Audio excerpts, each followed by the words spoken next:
స్వేచ్ఛ అని పెట్టామండి. అన్నిట్లలో స్వేచ్ఛగా ఉండాలని చెప్పేసి ఆమె ఏది అనచి అంటే అణిగి మణిగి ఉండకూడదు, స్వేచ్ఛగా ఫ్రీగా ఆమె ఆ పేరు పెట్టినందుకు చాలా సంతోషిస్తుండే. 40 సంవత్సరాలు నా బిడ్డకి 40 సంవత్సరాలు. తను మా దగ్గర పెరగలేదు. మేము పుట్టగానే మా కోడలు మా బిడ్డ దగ్గర 4 నెలల నుంచి తను అక్కడనే మేమిద్దరం ఉద్యమంలో ఉండేవాళ్ళము. తను ఇక్కడ మా కోడలు 4 నెలల నుంచి తనని పెంచింది. తానే తల్లి. మేము ఆమెకు ఏమి చేయలేదండి. ఎప్పుడు నన్ను అట్లా ఎందుకు పెట్టిర్రు మీరని మమ్మల్ని ఎప్పుడు ప్రశ్నించలేదండి. మమ్మల్ని ఎప్పుడు కూడా తిట్టలేదు. చిన్నప్పటి నుంచి పెద్ద పెద్ద పుస్తకాలు మాలపల్లి 7 తరాలు అమ్మ నవల 7వ తరగతిలోనే పెద్ద పెద్ద గ్రంథాలన్నీ ఇట్లా చదివేసి అరే మేమే చదవలేము. ఎంత చదవరంటే చిన్న పసిపిల్ల నుంచి కూడా బాలమిత్ర చందమామలు ఈ బస్ ఎక్కి నుంచి అక్కడ దిగేసరికి చదివేస్తుండే. చదువు చదువు చదువు. చిన్న పిల్లప్పటి నుంచి కూడా కథలు రాస్తుండే. తను చాలా కథలు రాస్తుండే. తను రైటరు. తను పిహెచ్డి జర్నలిజంలో పిహెచ్డి చేసింది. తను రచయిత, తను స్పీకరు, తను వ్యాసాలు రాసింది. తను సామాజిక సమస్యల మీద తను వ్యాసాలు రాసింది, కవితలు రాసింది, పోయమ్స్ రాసింది.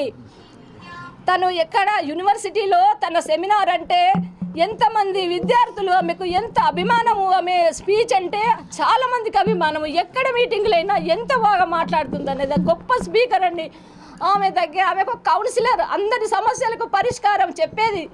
అందరూ ఏం సమస్య ఎట్లా చేయాలి అనేట చాలా డీప్గా ప్రతి చిన్న సమస్యలను చదివింది. జీవితాలను చదివింది, కష్టాలను చదివింది. ఇప్పుడు తను ఒక పోరాట యోధురాలుగా ఏ సమస్యనైనా ఎట్లా ఎదుర్కోవాలని తను చాలా ఒక ఉన్నతమైన స్థాయికి వెళ్ళినటువంటి ఒక మేధావి. 20 సంవత్సరాల తన జర్నలిస్టు జీవితం, 20 సంవత్సరాలు తన జర్నలిస్టు జీవితం. అది తను డిబేట్స్ చేసింది, తను ఇంటర్వ్యూస్ చేసింది, ఫీల్డ్ మీదకి వెళ్ళింది. అసలు అన్నిట్లలో ఏదైనా కానీ ఆమె అణిగి మణిగి ఉండే మెంటాలిటీ కాదు. తను ఏదైనా ఛాలెంజింగ్గా తీసుకుంటుంది. ఏదైనా కానీ వాళ్ళకు సవాల్ విసురుతుంది. తను ఏదైనా సరే నేను ఇంతే ఉంటా అని అన్నది. ఎందుకు ఉండాలి అట్లా అని చెప్పేసి క్వశ్చన్ చేస్తుందండి. క్వశ్చన్ చేస్తుంది కాబట్టే ఎవరి దగ్గర కూడా నా ఆలోచనలకు భిన్నంగా ఉన్న వాళ్ళతో నేను ఉండలేను. ఛానళ్ళల్లో కూడా తను చాలా వివక్షతలను ఎదుర్కొని అనేకమైన ఛానళ్లకు తను తిరిగి తను ఉద్యోగం చేస్తున్నది. ఇప్పుడు టీ న్యూస్లో స్పెషల్ కరస్పాండెంట్గా తను చేస్తున్నది. ఇప్పుడే హెచ్ఓడి, మొన్ననే హెచ్ఓడిగా కూడా ఇచ్చారు. Head of the department. చాలా వర్క్ ఉంటుంది.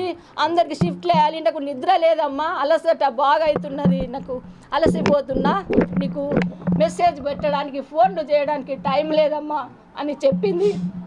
ఎన్ని సమస్యలకు తను ఏంటంటే నా సమస్య నేనే పరిష్కారం చేసుకుంటా, నాకు తెలుసమ్మా, నా సమస్యకు నేను పరిష్కారం చేసుకోవాలి, వేరే వాళ్ళు ఎవరు కూడా చేయలేరు. అంత కాన్ఫిడెన్స్ ఉన్నటువంటి ఆమె ఏ పర్సనల్ సమస్యలైనా కానీ ఆమె అట్లనే డీల్ చేసుకుంటున్నది. ఎంతమందికో ఆమె ధైర్యం చెప్పింది. అలాంటి ఆమెను ఇట్లా కథ అసలు మేము పోయేసరికి శవం కనిపిస్తుందంటే నిజంగా చంపి ఇట్లా వేలాడదీసిండ్రేమో అన్నట్లు అక్కడ కనిపిస్తున్నది అన్నట్టు. చాలా అనుమానాస్పదంగా కనిపిస్తున్నది. ఎవరు నేరస్తులున్నారో మేము పోలీస్ స్టేషన్లో కేసు పెట్టినాము. ఆ కేసు ప్రకారము వాళ్ళు ఫోన్లు తీసుకున్నారు. ఇన్వెస్టిగేషన్ చేసి ఆ నేరస్తునికి కఠిన శిక్ష విధించాలి.